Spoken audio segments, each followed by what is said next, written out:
Hello guys, in this video, I will show you how to auto-install any website. So this is the easiest way to do it with customizable settings.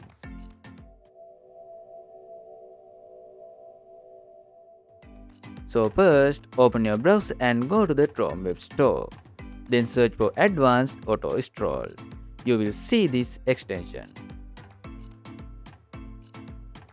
After that, click Add to Chrome and wait for it to install.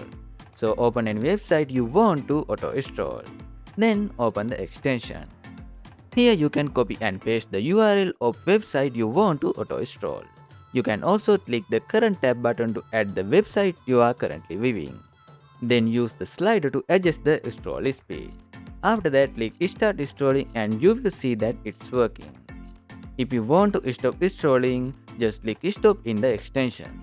So if you click Advanced Settings, you can change more options like Auto Reload and Auto Start. Then try the extension yourself and see which settings works best for you. I hope this video helped you, so don't forget to subscribe for more videos. Thanks for watching.